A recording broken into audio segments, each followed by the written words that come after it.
أعوذ بالله السميع العليم من الشيطان الرجيم بسم الله الرحمن الرحيم الحمد لله رب العالمين وبه نستعين وصلى الله على محمد وعلى الطاهرين وعلى الله عليهم أجمعين من الآن إلى قيام يوم الدين من رب العالمين. Encyclopédie chiite, je suis arrivé toujours au volume 5, je suis dans l'histoire des compilations de hadiths. Le titre s'appelle, dans la version originale, donc je suis en train de lire le développement des collections de hadiths et de l'histoire. Je ne trouve pas que c'est un titre à peu près bien formulé, donc je l'ai reformulé par l'histoire des compilations de hadiths. Apparemment maintenant on est dans des petits sujets. Bon, ça va être des audios généralement assez courtes. Là ça va, il y a quand même des choses à dire. Mais après nous arrivons à des sujets comme par exemple Abu Taleb, hein, l'islam d'Abu Taleb, qui... Ah si, ça va, il y aura quelque chose à dire. Sinon, il y aura beaucoup de sujets normalement vers la fin, qui sera très succinct. Par contre, Abu Taleb, ça sera en une partie, voire deux, car je vois qu'il y a déjà trois parties assez courtes. Donc je commence donc sur l'histoire des compilations de hadiths. Étudions très soigneusement la tradition et jugeons par nous-mêmes et vous-même si les propos sont dits par le messager d'Allah sallallahu alayhi wa alayhi. La tradition se trouve dans le Sahih Muslim, dans la section de la nécessité de se joindre à la majorité des gens. Hudayfa ibn Yaman rapporte du prophète sallallahu alayhi wa alayhi. Viendra un temps où les gouverneurs après moi guideront leurs sujets sur un chemin autre que le mien et ne pratiquent pas ma sunna. Les cœurs de certains sont sataniques, mais dans un corps humain. J'ai dit, que devons-nous faire à ce moment-là? Le prophète sallallahu alayhi wa alayhi a dit, vous devriez juste les écouter et obéir à ces règles, vous ne serez pas responsable, tout comme ils ne seront pas responsables de vos actes. Vous devriez les suivre et leur obéir. Donc le hadith nous dit en gros, comme quoi, même s'ils sont un chemin autre que le mien, on devrait les suivre. Ça c'est dans les références Bakri, Sahih Muslim, chapitre del Imara, donc du commandement on pourrait dire, chapitre 33 pour la version arabe.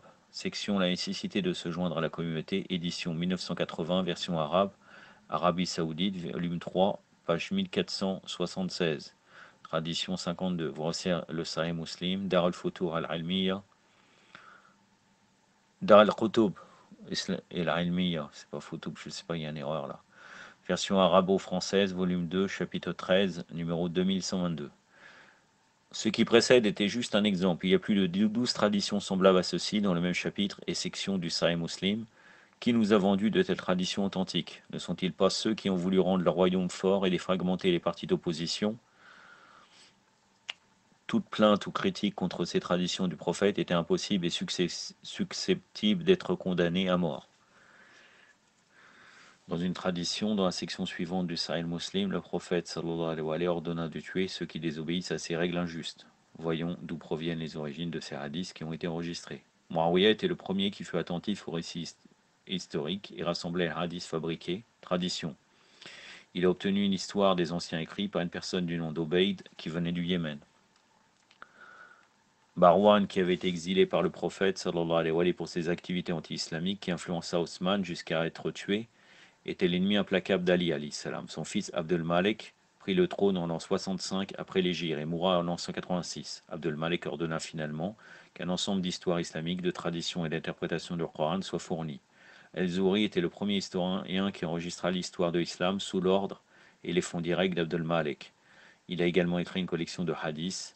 Les travaux d'El-Zouri étaient l'une des références principales de l'imam al-Bukhari. El-Zouri était très attaché à la famille royale d'Abdel Malek et fut le précepteur de ses fils. Voir Sira al-Nabawiya par Shibli, qui est un grand historien.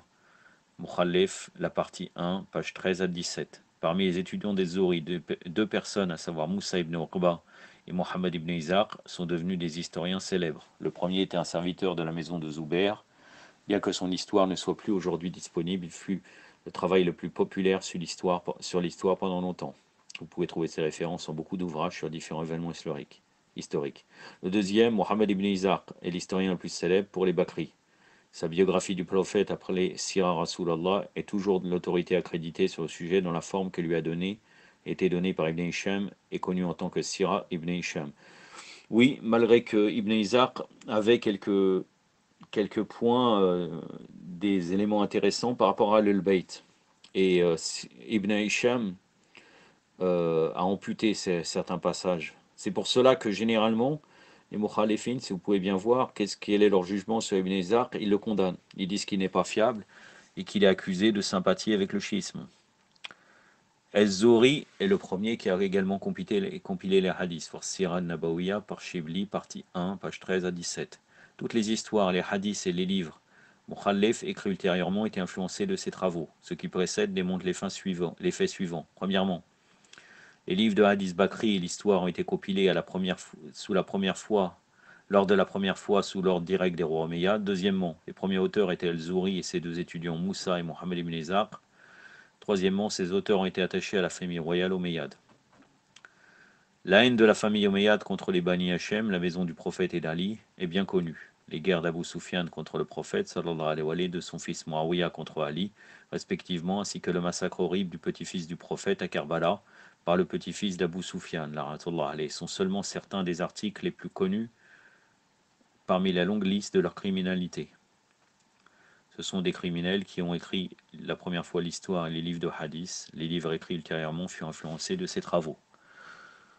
Ils ont fabriqué beaucoup de traditions pour justifier leurs actes et prétendent que le prophète sallallahu alayhi wa sallam nous a ordonné de leur obéir, même s'ils sont injustes. Ce que j'ai cité plus haut était juste un exemple de ces traditions. Maintenant, qui était le premier qui a employé le terme al-Sunnah wa Jama'a? Si on recherche par les livres d'histoire, on constatera qu'ils ont accepté ce terme, où Muawiyah saisit l'autorité comme l'année de l'union, signifiant la majorité des musulmans. Il s'est appelé ainsi parce que la nation était divisée en deux factions après la mort d'Osman, les Shira d'Ali, et les disciples Ali salam et les disciples de Muawiyah. Lorsque l'imam Ali salam tomba martyr, Muawiyah s'assura le pouvoir. Cette année fut appelée El Jama'a. Hors de ces deux partis, la majorité menée par Muawiyah eut le trône et l'autre partie furent considérés comme des rivaux dangereux. Bon, on pourra aller plus loin, mais bon, c'est pour les gens qui ne connaissent pas l'histoire. Après l'imam Ali salam, il y a l'imam Hassan salam qui a gouverné pendant 6 mois et Muawiyah a voulu lui faire la guerre.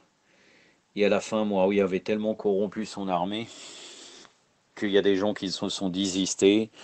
Même l'imam Hassan a reçu un attentat sur lui qui l'a blessé à la jambe.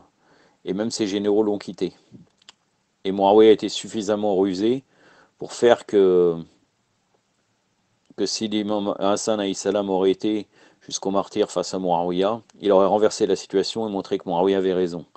Alors qu'en fait, il y a eu un pacte entre Muawiyah et l'imam Hassan, entre autres de non-violence, et si vous lisez les conditions du pacte de réconciliation, vous verrez que c'est si Muawiyah avait appliqué les différents points, en réalité, euh,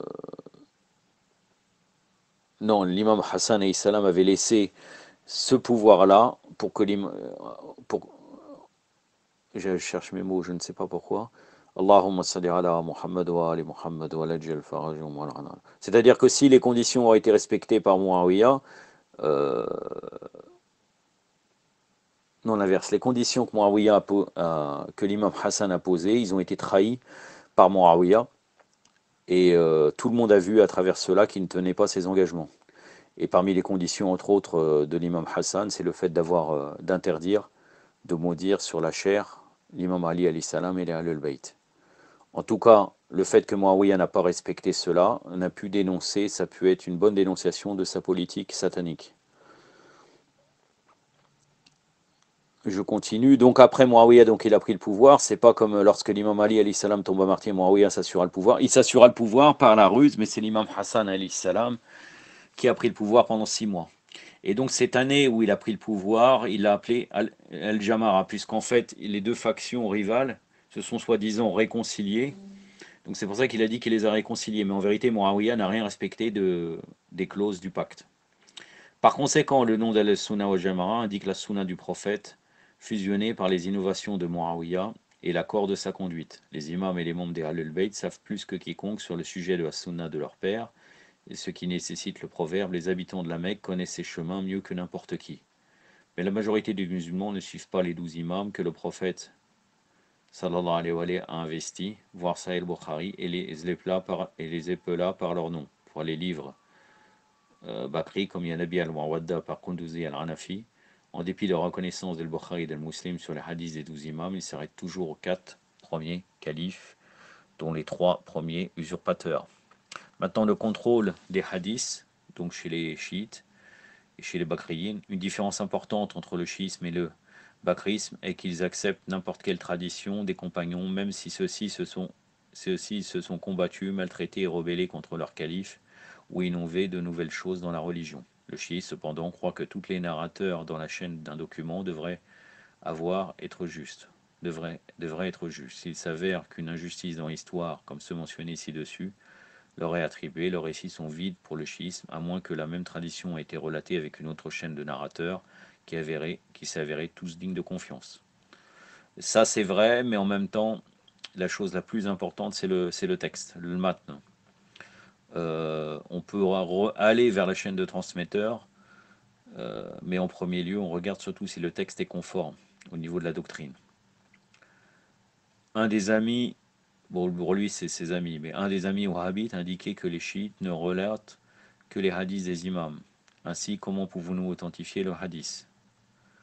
Donc il répond, l'auteur de l'encyclopédie, si une personne a entendu quelque chose directement des 12 imams, que cette personne est digne de confiance, que son récit n'est pas contre le Coran, alors la tradition est authentique, puisque nous croyons en la faillibilité des imams aussi bien que des prophètes. On ne regarde pas seulement la conforme au Coran, conforme à Badiyat al-Sunnah, les choses connues de la Sunnah, de la croyance, et les choses connues de l'aql. La connaissance de l'imam a été dérivée de la connaissance de leur père et ancêtre jusqu'au prophète, sallallahu alayhi wa sallam. Cependant, la chaîne des narrateurs devrait être évaluée. Si la chaîne s'avère être cassée, un élément de la chaîne est absent, la tradition est considérée faible dans l'isnad. Dans l'isnad, mais peut-être pas dans le matn. C'est pour ça que s'il y a d'autres hadiths qui vont dans le même sens, il est accepté. Ainsi, tous les narrateurs devraient être nommés, et c'est le cas pour la majorité des collections de traditions chiites. Néanmoins, il y a seulement un certain nombre de traditions dans Usul al-Kafi dans lequel le dernier élément dans la chaîne est absent, le nom de la personne qui fait ce rapport à Koleini. À la place de mentionner son nom, Koleini a employé l'expression un groupe de nos associés. Mais Koleini mentionna d'autres éléments dans la chaîne. La raison de ceci était que, comme j'ai mentionné, les chiites ont toujours été sous la poursuite des pouvoirs injustes, les abbassides, donc c'était une forme de taqiyya. Si Koleini avait mentionné les noms de ceux qui l'ont fait ces rapports, si le livre pourrait trouver son chemin aux fonctionnaires, alors tous ces rapporteurs auraient été tués. Pour les protéger, il n'a pas mentionné leur nom et codifié en disant un groupe de nos associés. Les seules fois où il a mentionné au nom de ceux qui lui ont fait ce rapport furent morts pendant la vie de Koleini. Il a su le règlement contrôlé des traditions par le chiisme. Donc il a mentionné à certains de ses étudiants les noms des derniers narrateurs qui sont codifiés. Plus spécifiquement, il a été mentionné, premièrement, donc le A, toutes les fois que vous lisez dans Usul al-Kafi, un groupe de nos associés relate d'Ahmed ibn Muhammad ibn Isa. Le groupe signifie ici les 5 personnes suivantes: Abu Ja'far Muhammad ibn Yahya al-Attar al-Qummi, Ali ibn Musa ibn Ja'far al-Kamandani, Abu Sulayman Daoud ibn Qura al-Qummi, Abu Ali Ahmed ibn Idris ibn Ahmed al-Ashari al-Qummi, Abu al-Hassan Ali ibn Ibrahim ibn Hashim al-Qummi. En fait, ça, c'est des spécialistes qui ont réussi à déterminer cela. Ils ont réussi à retrouver qui était mentionné dans ce groupe d'associés. B. Toutes les fois que vous avez lu dans Usul el-Kafi, un groupe de nos associés relate d'Ahmed ibn Muhammad ibn Khalid el-Baqi. Le groupe ici veut dire les 4 personnes suivantes: Abu al-Hassan, Ali ibn Ibrahim ibn Hashim al-Qummi, Muhammad ibn Abdullah ibn Udayna, Ahmed ibn Abdullah ibn Umayya, Ali ibn al-Hussein al-Assad al-Abadi. C. Toutes les fois que vous apercevez dans Usul al-Kafi, un groupe de nos associés relate de Sa'd ibn Ziyad, alors le groupe ici veut dire que les 4 personnes suivantes: Abu al-Hassan Ali ibn Muhammad ibn Ibrahim ibn Abban al-Ghazi, connu sous Al-Alan al-Kolayni, Abu al-Hussein Muhammad ibn Abdullah Ja'far ibn Muhammad ibn Aoun al-Asadi al-Koufi, résident de Rey, Muhammad ibn Hussein ibn Farouk al-Safar al-Qumi, Muhammad ibn Aqil al-Kolayni. D.